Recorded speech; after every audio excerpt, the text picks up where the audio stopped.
lansia, tanggal 3 nanti akan mengadakan misa lansia.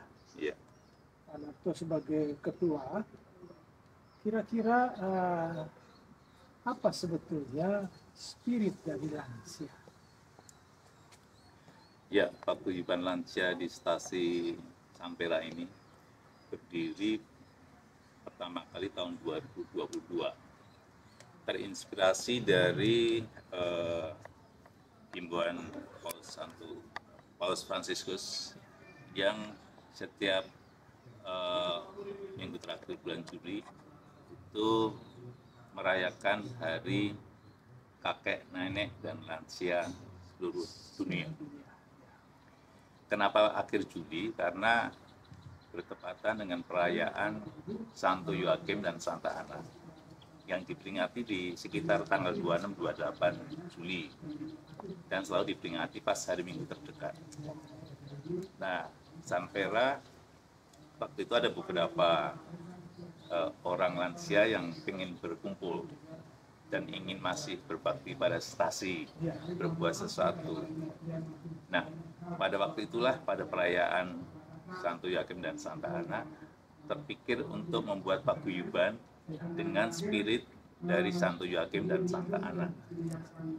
Mereka adalah orang tua Bunda Maria yang sangat saleh. Artinya kakek nenek Yesus penebus kita.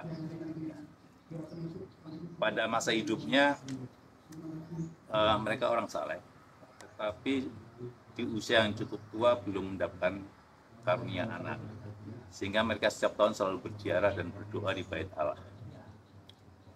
Dan pada usia yang sudah cukup usur, ternyata Tuhan mengabulkan doa-doa mereka, ya, terutama doa Santa Ana, yang saya kutip doanya kurang lebih seperti berikut.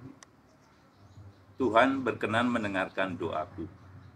Doa seorang ibu yang mandul akan melahirkan seorang anak perempuan yang akan membawa sukacita besar bagi dunia. Wah, luar biasa ya. Dan memang Tuhan mengabulkan permohonan itu, dan lahirlah Bunda Maria. Dan Santo Yoakim dan Santa Ana, seperti yang pernah dia janjikan sebelumnya, akan mempersembahkan anak yang dikaruniakan Tuhan kepada Tuhan. Maka ketika Maria masih muda, itu dipersembahkan ke Bait Allah, dan Maria tinggal di sana.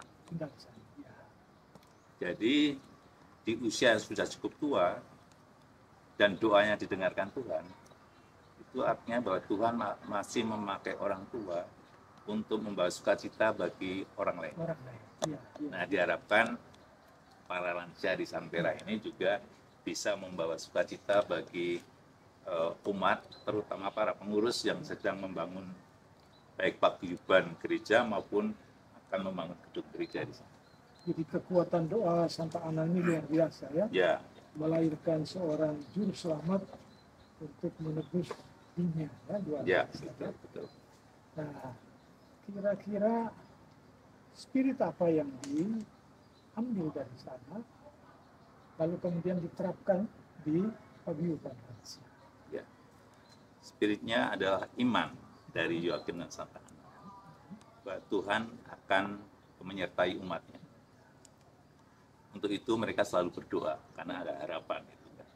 Nah, para lansia di Santo Petrus Rasul ini sebenarnya bisa meneladan spiritualitas itu, yaitu kekuatan iman dan harapan bahwa Tuhan menyertai apapun kesulitan mereka. Maka ini menjadi teladan bagi kita bahwa para lansia, terutama para mantan pengurus ketua lingkungan di stasi, ini masih bisa berbuat sesuatu buat stasi. Setidaknya dengan doa. Nah, doa itulah yang memberikan kekuatan. Syukur-syukur masih bisa terlibat dalam kegiatan dalam hidup gereja. Saya dengar bahwa paguyuban lansia ini dipuji oleh organisasi. Bisa ceritakan sedikit? Ya, pada awalnya sebenarnya kami juga tidak mudah ketika membentuk mungkin ada sekitar 20-an orang yang bisa berkumpul. Dalam perjalanan waktu pertemuan-pertemuan malah berkurang. 12, kadang-kadang ada baru 8 orang baru bisa berkumpul gitu kan. Tapi kita setia untuk selalu berkumpul. Sehingga lambat laun akan bertambah demi sedikit. Di akhir tahun yang pertama itu juga belum banyak. Tetapi mulai tahun kedua setelah kita merayakan ulang tahun banyak umat mengenal. Lalu mereka datang, lalu mereka mengusulkan selain berdoa kita juga ada senam. Senang, ya.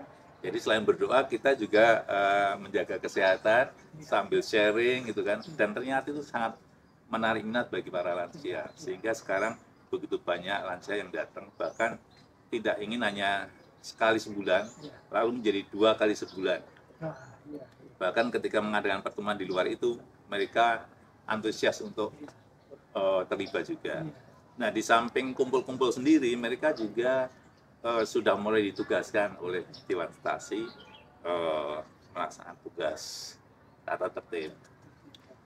Tapi di luar yang formal, teman-teman kita lansia itu banyak membantu kegiatan-kegiatan lansia di sini.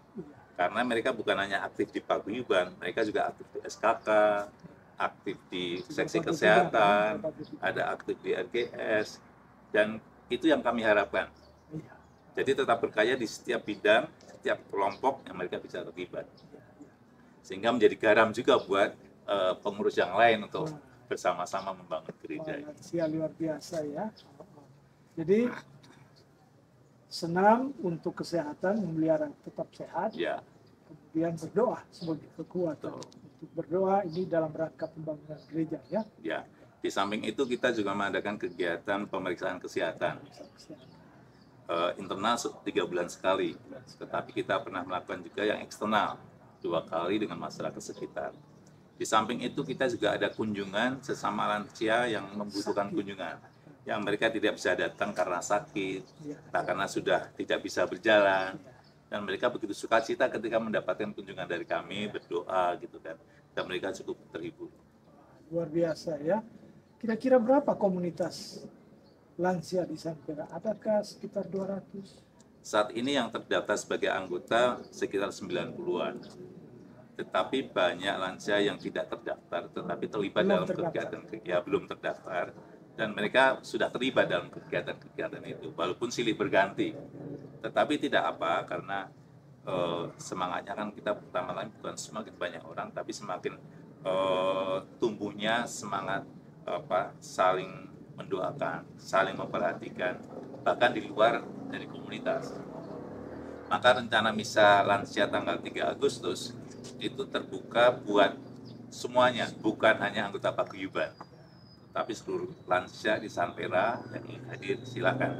Itu berarti bisa 200. Ya, yang sudah terdaftar hampir 200, masih ada 4 wilayah belum mendaftar, saya pikir nanti akan lebih dari 200. Belum termasuk panitianya. Karena kita melibatkan selain seksi kesehatan, ada SKK, ada RGS gitu kan. Kemudian bidang peribadatan juga. Jadi cukup banyak. Baik, terima kasih atas keterangan tentang paguyuban lansia Sampera. Terima kasih Pak Mek.